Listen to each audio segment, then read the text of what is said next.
ನಮಸ್ಕಾರ. ಪ್ರಜಾರಾಜ್ಯ ಕನ್ನಡ ನ್ಯೂಸ್ಗೆ ಸ್ವಾಗತ. ಇಲ್ಲಿ ಬಂದು ನೋಡ್ಬೋದು ಅವ್ರ ಇಲ್ಲಿ ಬಿಜೆಪಿ ಸಭೆ ಇತ್ತು ಅಥವಾ ಯಾರ ಮತ್ತೆ ಕಾರ್ಯಕ್ರಮ ಇತ್ತು ನೋಡ್ಬೇಕು ಅವ್ರು. ಯಾಕಂದ್ರೆ ಸುಮಾರು 30 ವರ್ಷದಿಂದ ನಾವು ಭಾರತೀಯ ಜನತಾ ಪಕ್ಷ ಕೂಡ ಇದ್ದೇವು, ಈಗಾದ್ರೂ ಭಾರತೀಯ ಪಕ್ಷ ಕೂಡ ಇದ್ದೇವು. ಇದು ಅವ್ರು ತಿಳ್ಕೋಬೇಕವ್ರು. ಮೊನ್ನೆ ಈಗ ಯಾರಾದ್ರೂ ವಿದ್ಯುತ್ ಸಹಕಾರಿ ಸಂಘ ಸಲುವಾಗಿ ಅಟ್ಟ ಸಹಕಾರ ಮಾತಾಡ್ತಿದ್ದಲ್ಲ, ಉಳಿದ ವಿಷಯ ರಾಜೇಂದ್ರ ಪಾಟೀಲ್ ಸವಿಸ್ತರವಾಗಿ ಈಗ ಹೇಳಿದಾರ.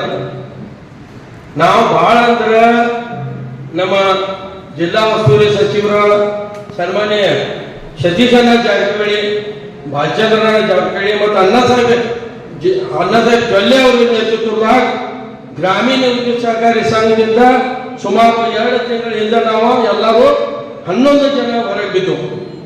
ನಾವು ಯಾಕೆ ಬಿದ್ದೆವು? ಇದಕ್ಕೆ ಕಾರಣ ನಿಮಗೆಲ್ಲ ಈಗ ಬರುವಂತ ಚುನಾವಣೆದಾಗ ಅವ್ರಿಗೆ ಹೇಳಬೇಕಾಗ್ತಿತ್ತು. ಸುಮಾರು 30 ವರ್ಷ ನಾವು ಅದು ಡೈರೆಕ್ಟರ್ ಆಗಿದ್ದೇವೆ. ಕೆಲವು ಮಂದಿ 10 ವರ್ಷದ, ಕೆಲವು ಮಂದಿ 5 ವರ್ಷದ. ನಿರಂತರ ಜ್ಯೋತಿ ಮಾಡಬೇಕಾದ್ರೆ ಒಂದು ಜಂಪ್ ಕೊಟ್ಟರೆ 80-90 ಮನೆಗಳು ಲೈಟ್ ಕೊಡುವಂಥದ್ದು ವ್ಯವಸ್ಥೆ ಇದ್ದಾಗ ನಿಮಗೆ ಯಾಕೆ ಕೊಡಕ್ಕಾಗಲಿಲ್ಲ? ಈ ನಾವು 2 ತಿಂಗಳು ಅದ ಸಂಸ್ಥಾ, ಅದ ಸಿಬ್ಬಂದಿ, ಅದ ಡೈರೆಕ್ಟರ್, ನಾವು 11 ಜನ ಇಲ್ಲಿ ಬಂದ ಬಳಕ ಸುಮಾರು 60 ದಿವಸನಾಗ ಇವತ್ತ ತಾಲೂಕಿನ 68 ಹಳ್ಳಿಗೆ 1-2 ಪೋಲ್ ಕೊಡೋ ಮುಖಾಂತರ ವಿದ್ಯುತ್ ಸಪ್ಲೈ ಅಂತ ಕೊಡುವಂತದನ್ನು ಪ್ಲಾನ್ ಮಾಡಿದ್ವು. ಮತ್ತೆ ಈಗ ಎಲ್ಲ ಕಡೆ ಸ್ಟಾರ್ಟ್. ಈಗ ಮೈನಿ ನಿಮಗೆ ಗೊತ್ತಿರ್ಬೇಕು, ಶಿಂದೇವಾಡಿದಾಗ ನಾವು ಇವತ್ತು ಸ್ಟಾರ್ಟ್ ಪ್ರಥಮ ಉದ್ಘಾಟನೆ ಸಮಾರಂಭ ಮಾಡುವುದು ನಮ್ಮ ಸತೀಶಣ್ಣ ಜಾರಕಿಹೊಳಿ ಅವರು. ನಮ್ಮ ಸರ್ಕಾರಕ್ಕೆ ತುಂಬುವಂತದ 202 ಕೋಟಿ ಬಡ್ಡಿ ಹಣ ಇದೆ. ಬಡ್ಡಿ ನಾವು ತುಂಬಕ್ಕಿಲ್ಲ ಸಚಿವ. ಆ ಬಡ್ಡಿಯನ್ನು ನಮ್ಮ ಕ್ಯಾಬಿನೆಟ್ದಾಗಿಟ್ಟು ನಮ್ಮ ಸಂಸ್ಥೆ ಅದನ್ನು 202 ಕೋಟಿ ದರ ಮನ್ನಾ ಆತಂದ್ರ ಹುಕ್ಕೇರಿ ತಾಲೂಕಲ್ಲ ಇಡೀ ದೇಶನಾಗ ನಂಬರ್ 1 ನಮ್ಮ ಸೊಸೈಟಿ ಇವತ್ತು ಅವರು ಆಶೀರ್ವಾದ ಇದ್ದಾರೆ. ಇವತ್ತು ಹೇಳ್ಬೋದು ನಾವು ನಿರಂತರ ಜೊತೆ ಸಾಕಷ್ಟು. ಈಗ ಎಲ್ಲಿ ಮನೋಳಿ ಒಂದು ಗ್ರಾಮ ಸುಮಾರು 3,70,00,000 ಉದ್ಘಾಟನಾ ಸಮಾರಂಭ ಇದನ್ನ ಒಂದು 8 ದಿವಸ ಮಾಡ್ತೇವೆ. ನಿಮ್ ಕಡೆ ಯಾಕೆ ಮಾಡಕ್ಕಾಗಿಲ್ಲ ಕೇಳ್ತನ್ನ? ನಾ ಸಂಘದ ಡೈರೆಕ್ಟರ್, ಮಾಜಿ ಚೇರ್ಮನ್, ನಮ್ಮ ಏನಾದಾಗ ಒಂದು ಜಾಬ್ ಕೊಟ್ಟರೆ ಲೈನ್ ಚಾಲು ಆಗ್ತೈತಿ, ಅಲ್ಲಿ ಮಾಡಿ ಕೊಟ್ಟಿಲ್ಲ. ಯಾಕೆ ಮಾಡಿ? ರೈತರ ಮ್ಯಾಗ ಅನ್ಯಾಯ. 24 hours ಲೈನ್ ಕೊಡ್ಬೇಕಾದ್ರೆ ನಮ್ಮ ಕಡೆಗೆ ದೊಡ್ಡ ಕೆಲಸ ಮಾಡಿಲ್ಲ, ಎಲ್ಲೆಲ್ಲಿ ರೊಕ್ಕ ತಂದಿಲ್ಲ. ಸಂಸ್ಥೆನ ದೊಡ್ಡ ಸಂಸ್ಥೆದಾಗ ಮಾಡುವಂತ ನಮ್ಮಲ್ಲಿ ಒಂದು ಭಾವನಾ ಬೇಕಾಗ್ತೈತಿ. ಇವತ್ತ ನಾವು 11 ಜನ ಈ ಕಾರಣಕ್ಕಾಗಿ ನಾವು ಹೊರಗಿದ್ದೆವು. ಇದನ್ನ ಬಿಟ್ಟು ನಮ್ಗೆ ಬೇರೆ ಉದ್ದೇಶ ಇಲ್ಲ. ಹೇಳ್ತಾರ ಇದನ್ನ ತಗೊಂಡಾರು ಹೊರಗೆ ಬಿದ್ದಾರು, ಒಂದ ಗುಡಿಯಾಗ ಬರೋದು, ಒಂದ ವೇದಿಕೆ ಮ್ಯಾಗ ಬರೋದು. ಏನ್ ಹೇಳ್ತೀರ ಹೇಳ್ರಿ, ನಾವು 11 ಮಂದಿ ಡೈರೆಕ್ಟರ್ ಎಲ್ಲ ಬರ್ತೇವೆ. ನಾವೇನಂತ ಕೆಲಸ ಮಾಡೋಣ? ಸಂಘ ಸಂಸ್ಥೆ ನೋಡಿ ಇವತ್ತು ವಿಚಾರ ಮಾಡಿ ನಾವು ಅಪ್ಪನವ್ರದ್ದೇನು ಉದ್ದೇಶಿತ್ತು ಅಂದ್ರೆ ಈ ನಮ್ಮ ತಾಲೂಕಿನ ರೈತರಿಗೆಲ್ಲ ಹಿರಣ್ಯಕೇಶಿ ಸಹಕಾರಿ ಸಕ್ಕರೆ ಕಾರ್ಖಾನೆ ಇರ್ಬೋದು, ಗ್ರಾಮೀಣ ವಿದ್ಯುತ್ ಸಹಕಾರಿ ಸಂಘ ಇರ್ಬೋದು, ಎಲ್ಲ ಇವತ್ತ ರೈತರ ಪರಿಸ್ಥಿತಿ ಒಂದು ಟಿ ಶರ್ಟ್ ಕುಣಿಸ್ಬೇಕಾದ್ರೆ ನಿಮಗೆ 2 ತಿಂಗಳು ನಿಲ್ಬೇಕಾಗೈತಿ. ಅಂತ ಪರಿಸ್ಥಿತಿ ಇವತ್ತಿಲ್ಲ.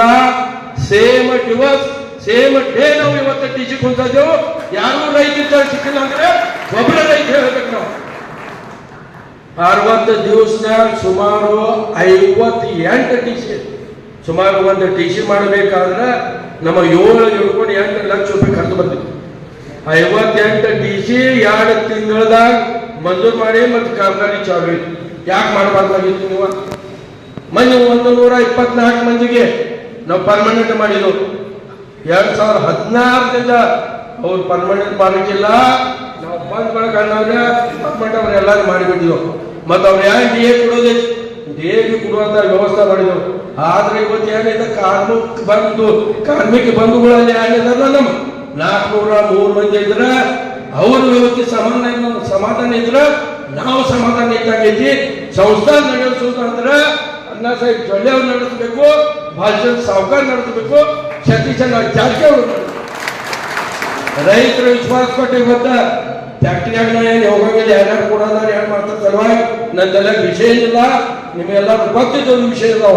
ಇವತ್ತು ಪರಿಸ್ಥಿತಿಯನ್ನ ಎಷ್ಟು ಮಂದಿ ಬಂದ್ರು ಎಷ್ಟು ಮಂದಿ ಹೋದ್ರು ಇನ್ನು ಹೆಂಗ ನಡೆಸ್ತಾರೆ ಹೆಂಗ ನೋಡ್ಬೇಕಾದ್ರೆ ಮುಂದೆ ನೀವು ಯಾಕೆ ತೀರ್ಮಾನ ತಗೋತೀರ ತಗೋರಿ. ಖರೆ ಇವತ್ತು ಹುಕ್ಕೇರಿ ತಾಲೂಕು ಗ್ರಾಮೀಣ ಸಹಕಾರಿ ಸಂಘದ ಚುನಾವಣೆ, ಈ ಚುನಾವಣೆದಾಗ ಎಲ್ಲ ಇವರು ಅಣ್ಣ ಸಾಹೇಬನ್ನಾಗಲಿ ಭಾಜದನಾಗಲಿ ಮತ್ತು ಸತೀಶನ ಇವ್ರ ನೇತೃತ್ವದಾಗ ನಾವು ಈ ಹುಕ್ಕೇರಿ ಗ್ರಾಮೀಣ ಸಹಕಾರಿ ಸಂಘದ ಒಂದು ಚುನಾವಣೆ ಮಾಡೋದೇವು. ಬರುವಂತದ್ದು ನನಗೆ ಈ ತಿಂಗಳದಾಗ ನಮ್ಮ ವಾರ್ಷಿಕ ಸರ್ವಸಾಧಾರಣ ಸಭೆ ಐತಿ. ಆ ಸಭೆದಾಗ ಸಂಸ್ಥಾಪಕ ಆಗಿರೋಂಥ ದಿವಂಗತ ಅಪ್ಪನಗೌಡ ಪಾಟೀಲ್ ಅಂತ ನಾಮಕರಣ ಮಾಡುವಂತದ ನಮ್ಮ ಬೋರ್ಡ್ದವ್ರೆಲ್ಲರೂ ತೀರ್ಮಾನ ತೆಗೆದು ಯಾವ ಪರಿಸ್ಥಿತಿ ಅದಕ್ಕೆ ಆ ಜನರ ಬಗ್ಗೆ ನಿಮ್ಮ ಅನುಮೋದನೆ ಬೇಕು. ಅಪ್ಪನಗೌಡ ಗ್ರಾಮೀಣ ಸಹಕಾರಿ ಸಂಘ ಅಂತ ಹೇಳಿ ಒಂದು ನಾಮಕರಣ ನಾವು ಮಾಡೋದೇ ಅದಕ್ಕೆಲ್ಲರೂ ಬೆಂಬಲ ಕೊಡ್ಬೇಕಂತ ನಿಮ್ಮಲ್ಲಿ ಕಲ್ಕಳಿಯಲ್ಲಿ ವಿನಂತಿ ಮಾಡ್ತೀವಿ. ಆ ಇವತ್ತ ಈ ಸಭೆ ಅಂದ್ರೆ ಯಾಕೆ ಕರ್ಸಿದ್ದೇವೆ ಅಂದ್ರೆ ಅಲ್ಲಿ ಯಾರು ಮಂದಿ ಕೊಡಂಗಿಲ್ಲ, ಸತೀಶ್ ಅಂತ ಕೊಡಂಗಿಲ್ಲ, ಅವ್ರು ಬರಂಗಿಲ್ಲ ಇವ್ರು ಬರಂಗಿಲ್ಲ ಅಂತ ಇದು ಮಾತ ಈ 30 ವರ್ಷ ಕತೆ ಕೇಳ್ಕೊತಾನೆ ಬಂದನ್ನ ಇಲ್ಲೆಲ್ಲ ಕೇಳುವಂತ ಅವಶ್ಯಕತೆ ಇಲ್ಲ. ನಿಮ್ಮ ಆಶೀರ್ವಾದ ನಮ್ ಕೂಡ ಐತಿ, ಹಿರಿಯರ ಆಶೀರ್ವಾದ ಐತಿ. ಯಾವ ಪ್ರತ್ಯೇಕ ನಾವು ಬರುವಂತ ಚುನಾವಣೆದಾಗ ನಮ್ಮೆಲ್ಲ ಪ್ಯಾನೆಲ್ ಎಲ್ಲ ಫುಲ್ ಲೀಡ್ ನೀವು ಕೊಡುವಂತ ಜವಾಬ್ದಾರಿ ಐತಿ. ಅದಾಗ ಮಾಡಿ ನೀವು ಸೇವೆ ಮಾಡೋದು, ಪುನಃ ಸೇವೆ ಮಾಡೋದು ಸಂಜೆ ಕೊಡ್ರಿ ಅಂತೇಳಿ ಈ ಸಂದರ್ಭದಲ್ಲಿ ಹೇಳಿ 2 ನಿಮಿಷ ನಾನು ಮಾತಾಡ